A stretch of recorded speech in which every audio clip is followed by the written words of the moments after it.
Okay, so hello guys, welcome back sa channel natin Lex PH. Okay, so ngayon guys, meron lang ako yung i-share na isang tip guys, no, dito sa Mobile Legends, kung papaano ko ba pinipix yung pagkakaroon ko dito guys ng lag.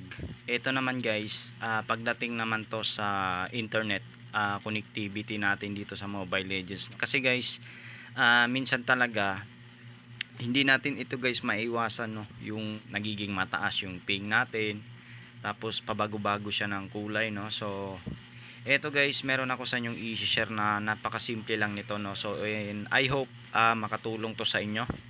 So ito guys, yung gamit pala nating internet connection ngayon is naka wifi po tayo, no. So minsan kasi guys, yung wifi natin hindi natin guys malalaman kung bakit tayo naglalag or nagkakaroon tayo ng mataas na ping, na kahit alam naman natin na malakas yung internet connection natin.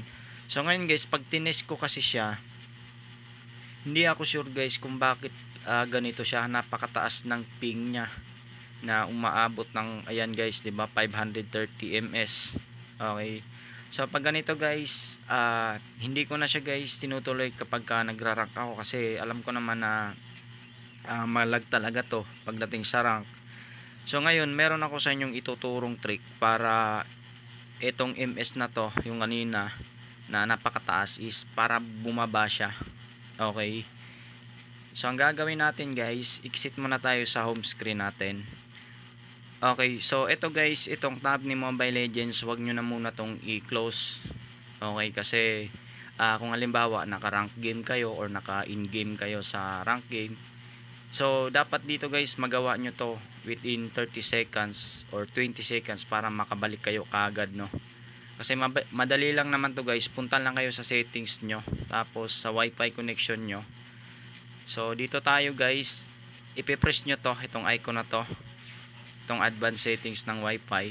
Tapos punta kayo dito guys sa IP settings, then from DHCP ilipat nyo po siya into static, no. Okay, so yung gagawin natin dito guys sa kanyang IP settings, bali papalitan natin yung DNS1 nya. Okay, so ang lalagay natin dito guys 1.1.1.1, tapos sa DNS2 nya naman is 1.0.0.1. Okay, so bali itong DNS na to guys, ito po yung Cloudflare na DNS, and maganda to guys for gaming, no. Okay, so pag na-set nyo na to dito sa IP settings nya, go back lang kayo, tapos magre-reconnecting lang yung internet wifi nyo, then pwede nyo na yan guys i-exit. Okay, then balik agad tayo sa balik ulit tayo dito sa Mobile Legends natin, then ini-network test ulit natin siya. So settings tayo, tapos dito. So kanina guys, nung nag-test tayo, nasa 500 ms yung ping natin, no.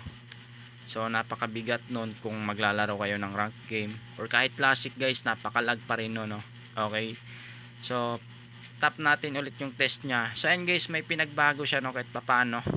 Naging 29 ms na lang siya from 500 ms kanina. Ngayon naging 29 ms na lang po siya, no.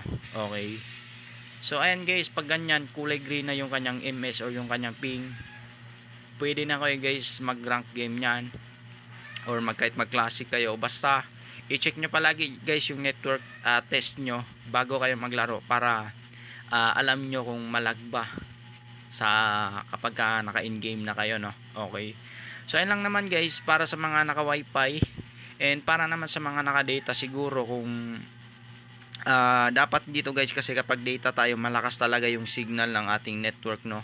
Unlike sa wifi na nasa bahay lang, pero yung sa data kasi kailangan mo talaga na malakas na signal niyan, kasi magbe-base kasi yan sa SIM na ginagamit mo rin, no. So pwede rin guys magpalit kayo ng mga APN, madami naman dyan sa YouTube na nagtuturo ng mga APN tricks. Ayan, baka sakali lang, no. Okay, kasi hindi kasi natin guys mapalitan yung DNS ng APN, no. Pera na lang ko siguro yung APN na settings. Okay, so ayun lang naman guys, and I hope nakatulong sa itong video na to. Please wag nyo kalimutan bigyan ng like, share, at mag-subscribe na rin po kayo sa bago yan. And ayun lang guys, at maraming salamat po. Peace.